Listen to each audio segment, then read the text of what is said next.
Hi, welcome back to my channel. இன்னைக்கு நம்ம போயிட்டு இருக்கிறது கொல்லத்தில் இருக்க ஜடாய் மங்கலம் தான் போயிட்டு இருக்கோம். அங்கே போயிட்டு உங்களுக்கு வீடியோ அங்கே உள்ள கதையும் சொல்லுதேன், பாருங்க.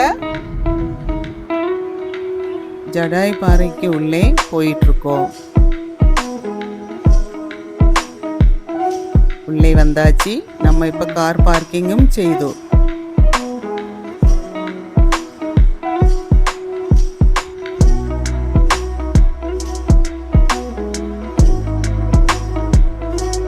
அடுத்து நம்ம இப்போ உள்ளே போக டிக்கெட் எடுக்கணும். நம்ம இப்போ டிக்கெட் எடுத்தாச்சு, உள்ளே போயிட்டு இருக்கோம். உள்ளே போன பிறகுதான் தெரியுது அடுத்த ஒரு கேபிள் கார் டிக்கெட்டு எடுக்கணும்னு சொன்னாங்க. நம்ம ஃபர்ஸ்ட் எடுத்த டிக்கெட் விலை ஒரு நபருக்கு 205 ரூபாய். ரெண்டாவது எடுத்த டிக்கெட் விலை ஒரு நபருக்கு 290 ரூபாய்.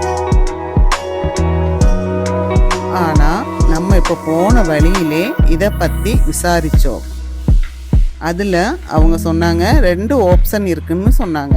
ஒன்று நம்ம இப்ப போகுது, ரெண்டாவது ஆப்ஷன் சொன்னா நடந்து போவது. அதாவது நடந்து போனவங்களுக்கு டிக்கெட்டு 325 ரூபாய். ஆனால் அவங்க நடந்து போகணும்னா 826 படி ஏறி போகணும்.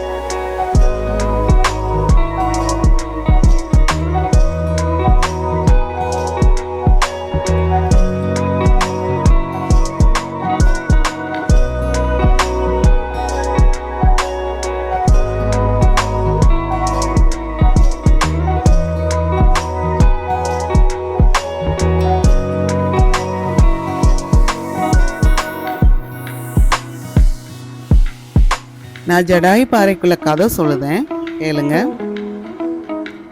காவிய கதையான ராமாயணத்துல ராவண சீதையை சிறைபிடித்து செல்லும் போது ராட்சச கழுகு வடிவிலான ஜடாயு அவரை காக்க முற்பட்டது. சண்டையிட்டு காயமடைந்து விழும் ராமனுக்காக காத்திருந்து நடந்த எல்லாவற்றையும் சொல்லி அதுக்கு அப்புறமா உயிரை விடக்கூடிய இடம் வரும்.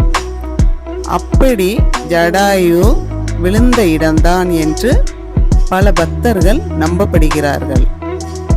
கேரளா கொல்லத்தில் இருக்கக்கூடிய ஜடாய் மங்கலத்துல தான் இந்த ஜடாய் எர்த் சென்டர் இருக்கிறது. அதாவது 200 அடி நீளம், 150 அடி அகலம், 70 அடி உயரத்துல கிட்டத்தட்ட 15,000 ஸ்கொயர் ஃபீட் கட்டப்பட்டு இருக்கிறது.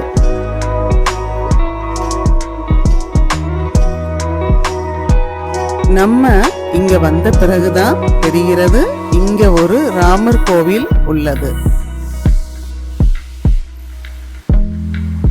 அதாவது இந்த கோவிலை பத்தி இங்க உள்ள கோவில உள்ள கமிட்டிக்காரங்கிட்ட கேட்டோம். அவங்க இந்த கதையை சொல்வாங்க, நீங்க ஒன்று கேளுங்க. ஆனால் அவங்க சொல்கிறது மலையாளத்தில் தான் சொல்லுவாங்க. உங்களுக்கு ஏதாவது டவுட் இருந்தால் கமெண்ட் பண்ணுங்க, டிஸ்கிரிப்ஷனில் போடுறேன், நீங்கள் அதை பாருங்கள். ஆனால் நாங்கள் இங்கே போனது மதியம்தான் போனோம். அதாவது மதியம் 3:30 மணிக்கு தான் நாங்கள் அங்கே மேலே போனது. ஆனால் அங்கே கோவில் 4:45 மணிக்கு தான் கோவில் திறக்கும்னு சொன்னாங்க.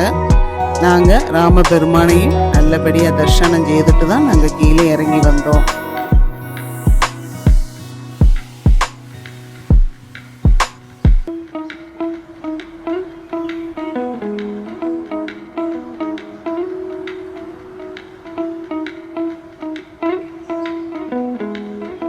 ഈ ക്ഷേത്രം 1973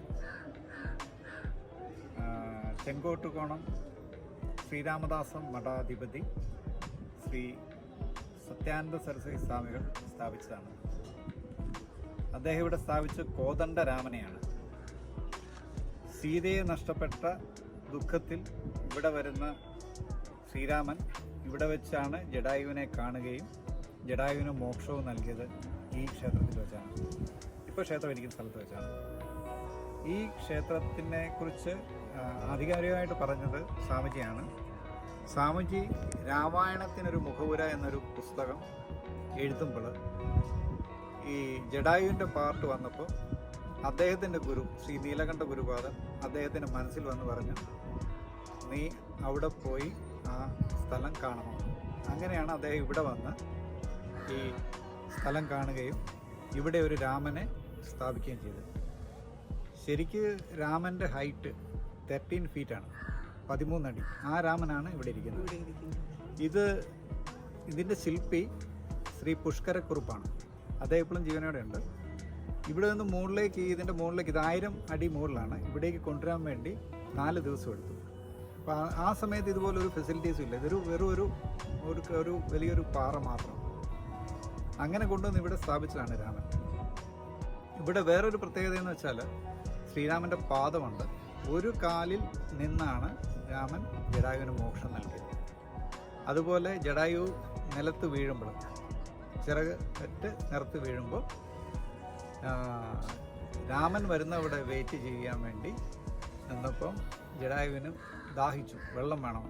അപ്പം വെള്ളം കിട്ടാഞ്ഞിട്ട് കൊക്ക് വെച്ച് ഇങ്ങനെ പാറയിൽ ഉരസി. അപ്പം ഗംഗ മുകളിൽ വന്ന് ജടായുവിന് ജലം നൽകിയെന്നാണ്. ആ വെള്ളം ഇതുപോലെ ഇപ്പം നമുക്ക് എപ്പോഴും കാണാൻ നോക്കും, അവിടെ ഒരു സ്ഥലമുണ്ട് കൊക്കരണി എന്ന് പറഞ്ഞാൽ. ആ വെള്ളം ഇങ്ങനെ നമ്മൾ ആഴ്ചയിലൊന്ന് ക്ലീൻ ചെയ്യും. ക്ലീൻ ചെയ്താലും വിതിൻ ഫ്യൂ മിനിറ്റ്സ്, അതായത് 10 to 15 മിനിറ്റ്സിൽ അത് വന്ന് ഫില്ലാകും. അപ്പോൾ നമ്മൾ നോക്കേണ്ട കാര്യം, you are above see level, 1000 feet above sea level, and this wonder is happening here.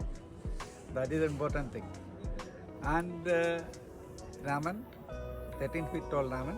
ത്രേതായുഗത്തിൽ പക്ഷികൾ മനുഷ്യരെല്ലാം ബിഗായിരുന്നു. ആ 13 feet രാമൻ്റെ ഫീറ്റാണ് നമുക്കിവിടെ വലുതായി കാണുന്നത്. Thank you. ജയ് ശ്രീരാം. പിന്നെ ராமர் கோவில் தானே அங்கே, குரங்கு அங்கே இருக்கும்ல.